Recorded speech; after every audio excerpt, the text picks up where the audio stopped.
खबर दोपहर में अब बात कर लेते हैं बिहार से। बिहार में कांग्रेस नेता राहुल गांधी की वोटर अधिकार यात्रा के बाद अब आरजेडी नेता तेजस्वी यादव बिहार अधिकार यात्रा पर निकल चुके हैं।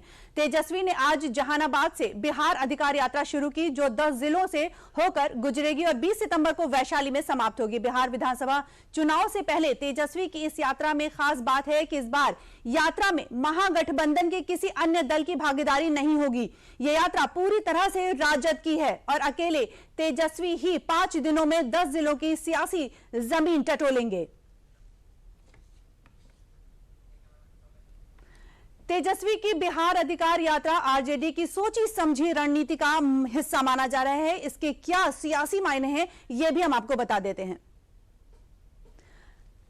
बीजेपी जेडीयू के मजबूत गढ़ और आरजेडी के कमजोर क्षेत्रों में सीधा कनेक्ट करना। यात्रा के दौरान तेजस्वी बिहार के 10 जिलों से होकर गुजरेंगे।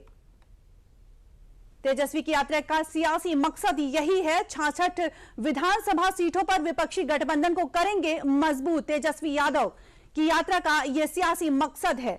2020 के चुनाव में इन्हीं 66 सीटों पर एनडीए और विपक्षी गठबंधन के बीच लगभग बराबरी की जंग हुई थी। एनडीए को 34 तो विपक्षी गठबंधन को 32 सीटें मिली थी। सियासी मकसद तेजस्वी का यह है कि वो इस यात्रा को करेंगे। सुपौली के विपक्षी गठबंधन का और जहानाबाद में एनडीए का खाता तक नहीं खुला था।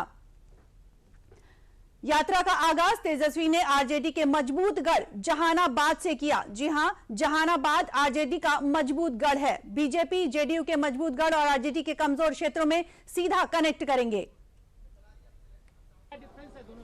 देखिए, वोटर अधिकार यात्रा समाप्त करने के बाद जो बाकी के जिले जो बचे हुए थे, जहानाबाद हो, बेगूसराय हो, खगड़िया हो, मधेपुरा हो, तो इन जिलों को कवर करने के लिए हम लोग जो है बिहार अधिकार यात्रा पर हम निकले हैं, ताकि हर लोगों के पास हम लोग पहुंच सके और एक नए संकल्प के साथ हम लोग निकले हैं, ताकि नया बिहार बनाना है, विकसित बिहार बनाना है, जहां ये यात्रा केवल तेजस्वी की यात्रा नहीं है, नौजवान बेरोजगारों की यात्रा है, ये माओ बहनों की सुरक्षा और सम्मान की यात्रा है।